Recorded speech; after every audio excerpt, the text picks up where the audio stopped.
Good morning everyone, welcome to today's worked exam answer video. Today I'm having a look at a practical question ahead of Friday's paper 3 A-level chemistry exam, and I've chosen a practical question which covers a little bit of RP4 and a little bit of RP11 as well. So RP4 is our testing for ions from sort of the year 12 topic, so thinking about group 2, group 7, and then RP11 includes our reactions of metal ions in aqueous solution. So we're not thinking about a transition metal here, but we are thinking about aluminium, which does behave a lot like iron 3 in those reactions. So part A is sort of a year 12 sort of question. Part B includes some of the year 13 content as well. So these kind of questions are fairly standard. You might also get these for organic chemistry as well, where you're having to distinguish between cyclohexane, cyclohexene, propanol, propanone, those sorts of things. So if this was on a paper 3, it might be that part A and B were inorganic and parts C and D were organic, or vice versa, or it might just be either or. So what we need to do is try and establish what's different in each of the solutions that we've been given, and then how we can sort of manipulate that difference to see an observation with one of these test tube reactions and presumably see no visible change, or something different in the second test tube reaction. So in the first one, we're thinking about potassium nitrate and potassium sulfate. So because we've got potassium in both of them, the thing that we need to be working with is the nitrate versus the sulfate. Now, you may be aware, hopefully so, that all nitrates are soluble.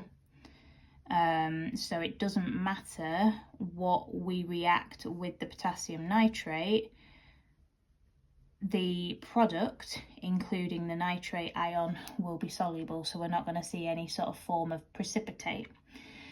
However, when we're thinking about sulfate ions, a lot of sulfates are soluble, but it's not all of them. So there are some insoluble sulfates. So what we want to therefore try and do is add something that will generate a sulfate precipitate.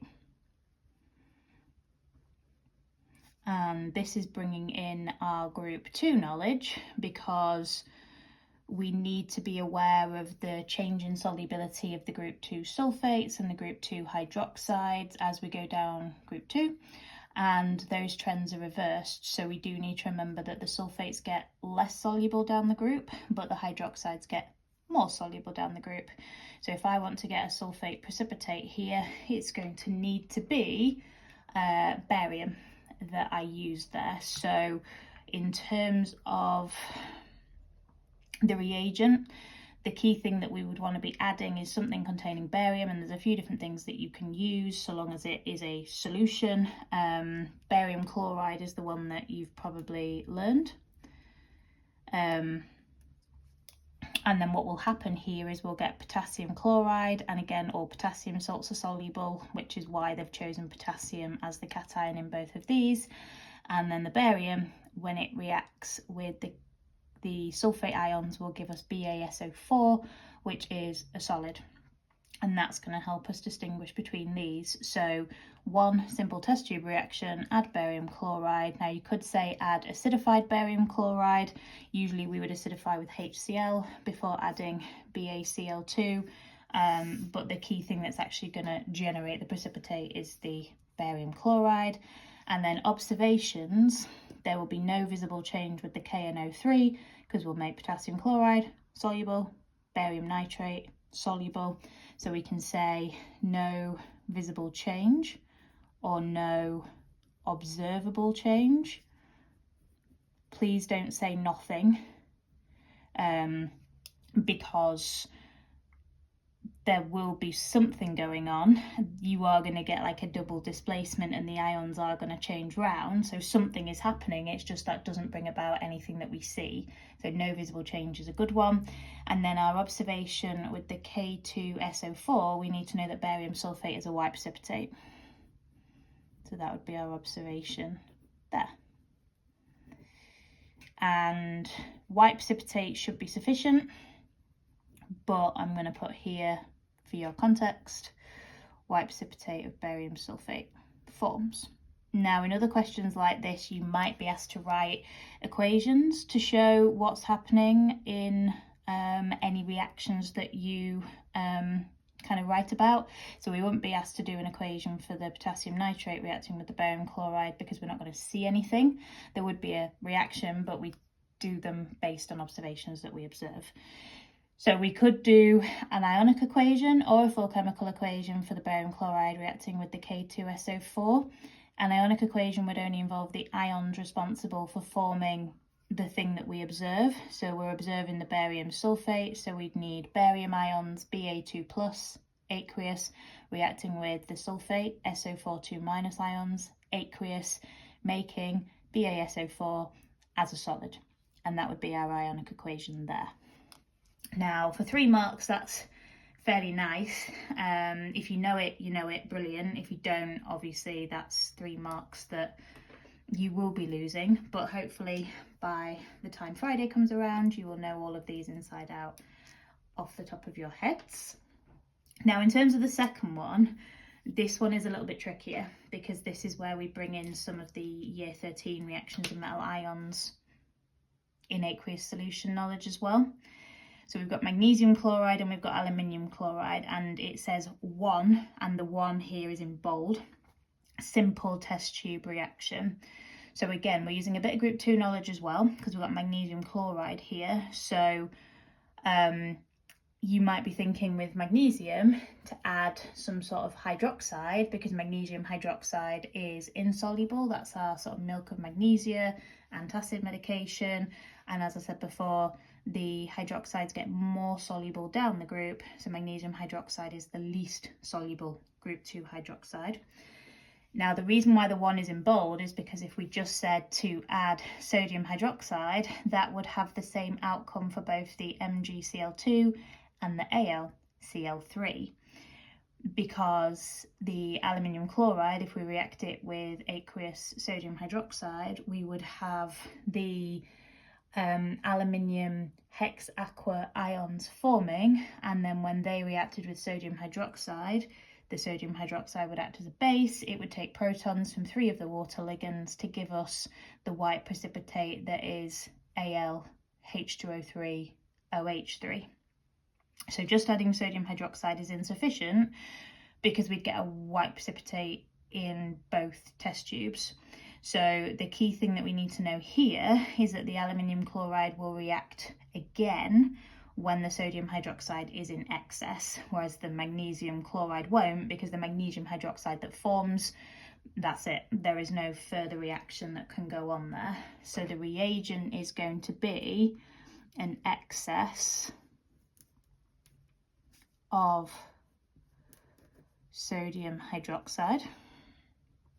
And then in terms of our observations, we're going to get observations in both of them here, but the key thing is that the observations will be different. So with the magnesium chloride, we're going to get a white precipitate of MgOH2 forms. With the aluminium chloride, I personally would say that you would initially get a white precipitate, but that white precipitate will dissolve in the excess. So that's exactly what I'm going to write. So a white precipitate of AlH2O3 OH3 forms initially, which then dissolves in excess NaOH to give a colourless solution of Al H2O 2 OH4 minus. So it's the idea that the white precipitate will dissolve, and we can do that in one test tube reaction because we can add the sodium hydroxide sort of dropwise until we just keep going until we saw that white precipitate dissolve, and we could keep adding the sodium hydroxide to the test tube containing the MgCl2, and the white precipitate wouldn't change any further, but it would in the test tube that contained the aluminium chloride, because the initial white precipitate of this that forms would then dissolve in the excess. And aluminium is the only one of the four metal ions that would react with an excess of sodium hydroxide, and it only reacts with an excess of sodium hydroxide, so we couldn't do that and expect to see the same thing with ammonia or the sodium carbonate. And of course that then wouldn't be helpful for the magnesium either. So I guess the clues in this question were, first of all, that we were comparing different metal ions, magnesium and aluminium, and that we needed to know that magnesium would give us the least soluble hydroxide in group 2. And if we were comparing magnesium with barium, we could choose to do one of two things. We could either add sulfate ions and get the precipitate with the barium, or we could add hydroxide ions and get a precipitate with the magnesium, either or.